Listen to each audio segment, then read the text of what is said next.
Hi everyone, my name's Laura and I'm the Specky Seamstress. Welcome back to my channel. Welcome back to Friday Sews. I missed last week because Ollie was being difficult. He was being a newborn and I didn't get around to being in the sewing room. I'm trying to film this today in a short nap that I'm hoping will last. We've had a pretty ropey night's sleep and Ollie has had his jabs this morning. But I wanted to crack on and show you guys what I've been up to over the last 2 weeks now. And hopefully today film a longer video as well because it's been a while and I'd quite like to. And we're planning on having a pretty chill day with, you know, cowpole and cuddles. So hopefully we can get a video filmed in there too.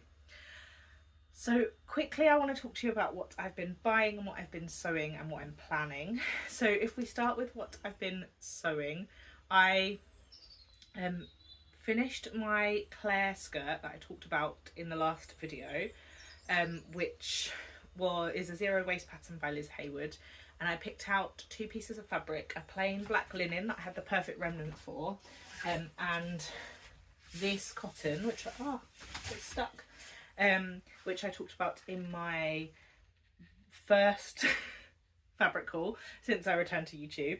There shouldn't be more than one, but there is. And I really like it, but I decided that it wasn't right for the fabric that I showed you, which I was contemplating, which was, well, I'm wearing it, this one, this Nerida Hansen fabric. I decided that the stripes wouldn't quite work with the seam around the middle, but I do really love this pattern, and zero waist has captured my heart a little bit at the minute, so that I think is going to be the longer video that I film, because I now have 3 zero waist skirts that I've made very recently to talk about, and as the what have I been buying part of the video, I have also bought the zero waist Pierce shirt pattern by Goldfinch Studios as well this week, and she's just released a tutorial about how to make that short sleeved, and I think that might fill my short sleeved woven blouse hole, at least for non-directional fabrics. So I'm gonna explore a bit more zero waist, and I think I'm enjoying the kind of engineering side of that at the minute while I'm not at work doing engineering problem solving day to day. So yes, I sewed the Claire skirt. I really like it. My husband was like, is it supposed to be all weird and bunchy at the bottom like that? Yes, it's supposed to be bunchy. It's not weird, it's beautiful. Darling husband. But I really like the mashup of the 2 fabrics. Actually, it's quite an easy pattern to colour block. Sometimes zero waist patterns aren't, but because the start of this pattern you cut it into 2 rectangles, actually it's quite easy to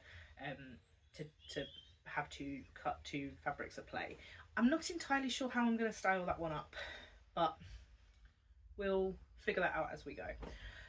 I also then sewed up the Briar skirt. So I made the Nerida Hansen cotton from Koala Creations into a Briar skirt, which is also by Liz Hayward, and a similar sort of shape, the kind of balloon shape, I suppose, but better for the stripes. But I did hack it and I turned it into a button up, because I liked the idea of that rather than the pocket opening that it has in the pattern, and I thought that it would break up the stripes a little bit and make it a little bit more special, and I really love it. This is the first wear. I finished it yesterday and yeah, I'm really enjoying it. I haven't taken proper photos of it yet, but I'll pop in a little mirror selfie video thing I did, because when I first made it I wasn't sure about whether the shape was showing enough in the fabric, but actually I think when I move it shows quite nicely. So I'm really enjoying this. It's going to be such a fun skirt to wear with sandals in the summer, but to kind of lay it up with chunky stuff over the winter as well. And let's be honest, over the summer in England when it's cold. But yes, that's that. So I've bought, as I said, the Goldfinch Pierce shirt this week, and I've also bought 2 patterns from a company called Pattern Fantastique that I'd never heard of before, but I saw Vicky from What Vicky Makes on Instagram, and she had sewn their Fen Blouse, and it's a weird pattern. I like a weird pattern, and it's basically round. It's like a round shirt that is very voluminous at the top and then like nips in at the high waist. And I've seen some really lovely versions that I love on Instagram, and I've seen some less lovely versions, no, not less lovely versions that are less my style on Instagram.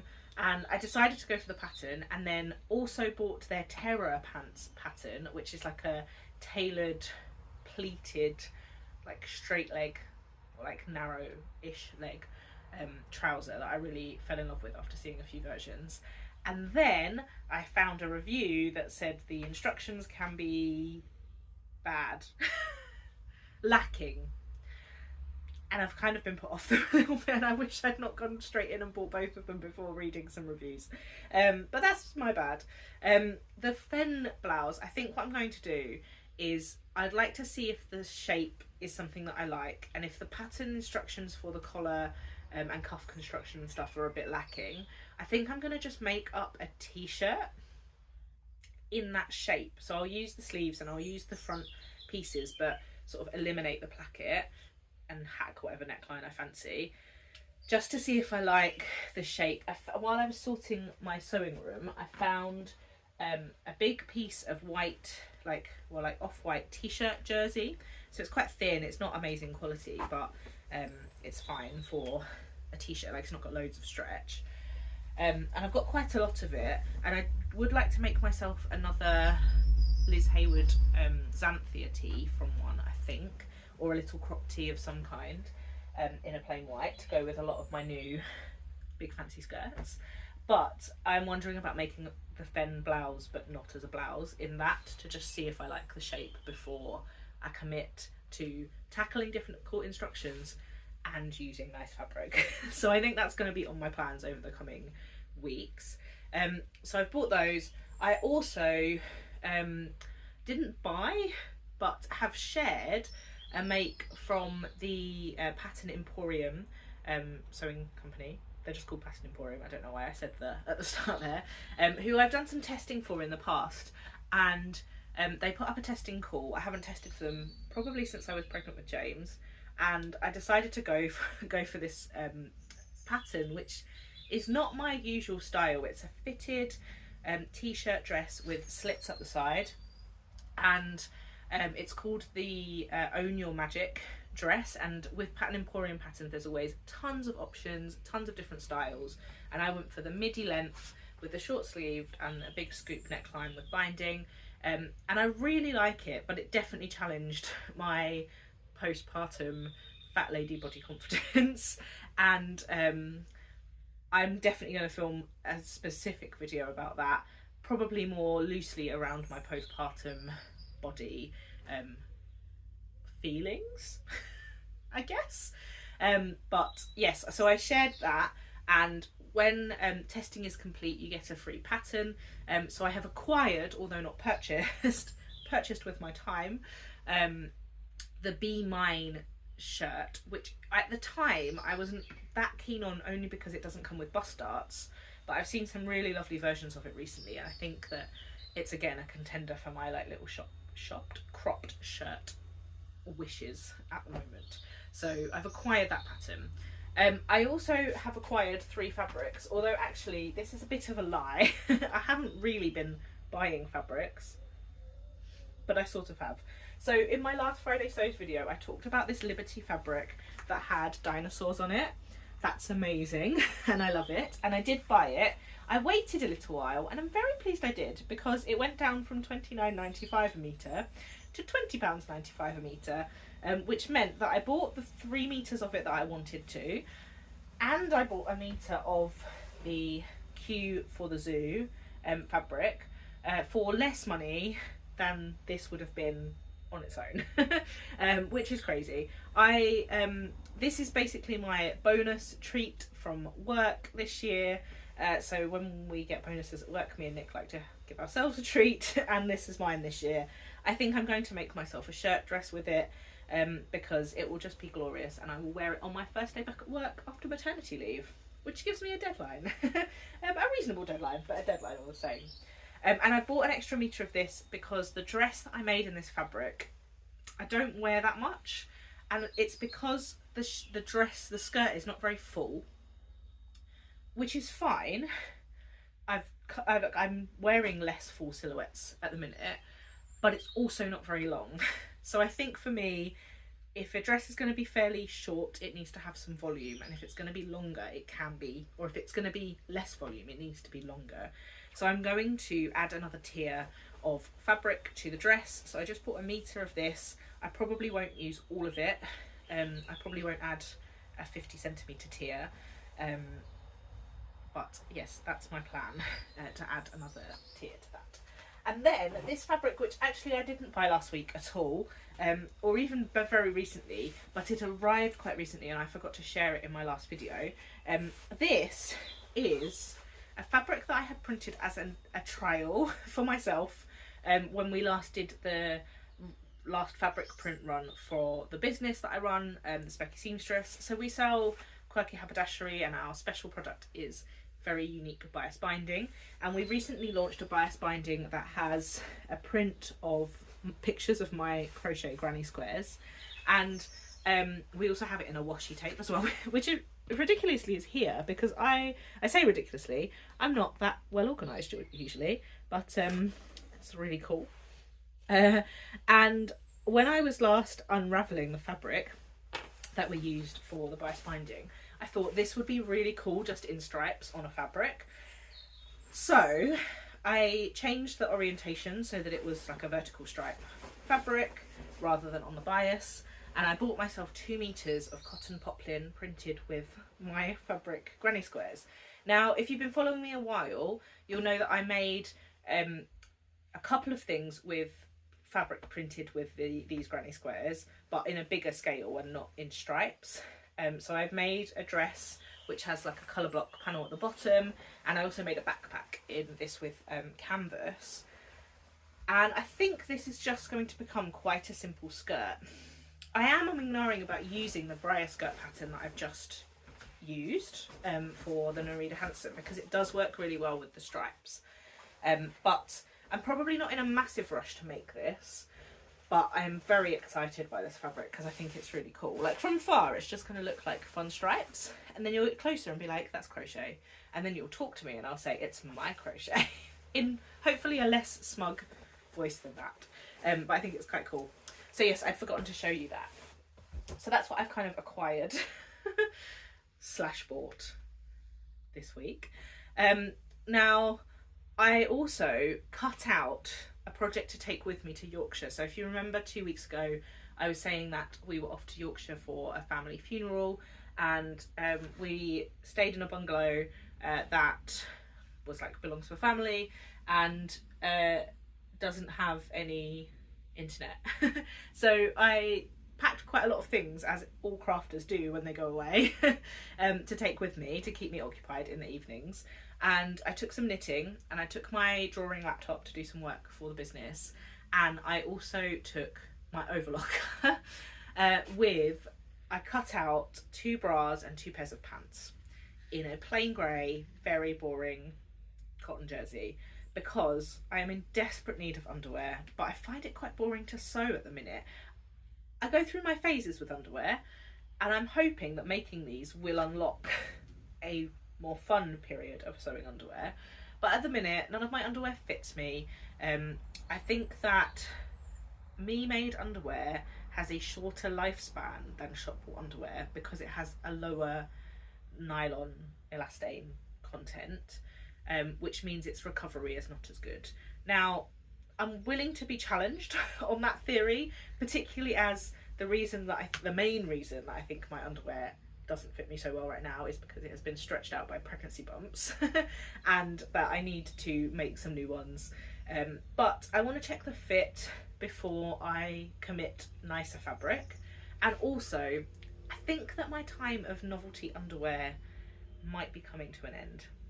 Or at least like all of my underwear being novelty underwear. So when I first started making underwear, very excited about the use of scraps, very excited about dinosaur underwear. I think I want some slightly more grown up things now. So I'm making these in plain grey. I've got some beautiful mesh fabrics that I'm planning on using. for some overlays. I won't just make a mesh bra, or at least not yet, maybe in the future, to use. So I've got this one and I've got this one here that are both stretch meshes that I could use with like a plain fabric behind them. But I don't want to commit to that until I am sure of the fit. So I've cut myself out 2 Superstar bras from Waves and Wild and 2 pairs of big giant granny pants, because that's what I like to wear, that are based on the Harry Ito Heron panties pattern. And I haven't sewn them because I didn't get my overlocker out, because we ended up just having our evenings a bit full and I knitted and watched telly with Nick instead. But they are ready to go, and I think they're going to get sewn this week. That's the ambition, because if I sew them and I like the fit of them, then I can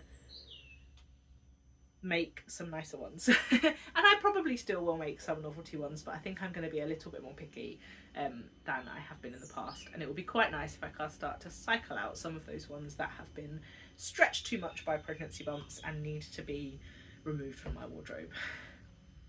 That's the plan. So that's my main plan for this week, is to get that sewn, but I'd also really like to cut out my Jessica blazer pattern this next week. I have 3 social sewing occasions this week. All of them will have a baby in tow, and one of them will have a business pop-up shop in tow. So how much I get done, I'm not 100% sure, but I have 2 monthly sewing clubs with Annabelle Sews in Reading, and 1 with Adam Sews, where I'm also taking a pop-up shop for the Specky Seamstress, as well as a baby. So hopefully I'll get something done. I would like to cut out the Jessica blazer. I've got a beautiful wool from from Fabworks Mill, which is a grey herringbone with these beautiful coloured flecks that I want to use for my real Jessica blazer. I will make a toile, but I think I'm going to make a toile out of like a wearable toile, mostly because there's going to be loads of new techniques for me to try, and I want to be comfortable with them and like fiddle around with the collar before I cut the beautiful wool. So I have a bunch of different kind of things I could try, but I'm thinking about going for either this, like aqua denim, really, or maybe something blue. I've got a blue similar fabric below that would be really cool. A blue blazer has a bit of a history for me anyway, so it might end up being the blue, but we shall see. So that's my plans for this week. I will absolutely be filming again next week, maybe at Annabelle's house, because I have like the morning the morning session and then the evening session, so I might film there. But yes, that's what I've been up to. That was quite a long short video. The baby is still napping, which is great. So I will catch you guys next week, or hopefully sooner if I'm able to film this slightly longer video, which I think I will film about my zero waste goings on at the minute. Thanks so much for watching. I hope you have enjoyed this video. Let me know what you think about my plans and my makes, and let me know who else you're watching for Friday Sews, because one of the things that I am finally settling into is like maternity leave. Because it's been so busy the last 8 weeks, and Nick was home for a chunk of it, and Nick's been working from home, but he's kind of going back to the office a bit more, and I've got a bit more time in my day, and sometimes I will use that for sewing, and sometimes I will use it for sitting on the sofa with baby snuggles. So please let me know who you're watching for Friday Sews, because I'd love to get more back into watching YouTube videos as well as making them. Again, thanks so much for watching. Until next time.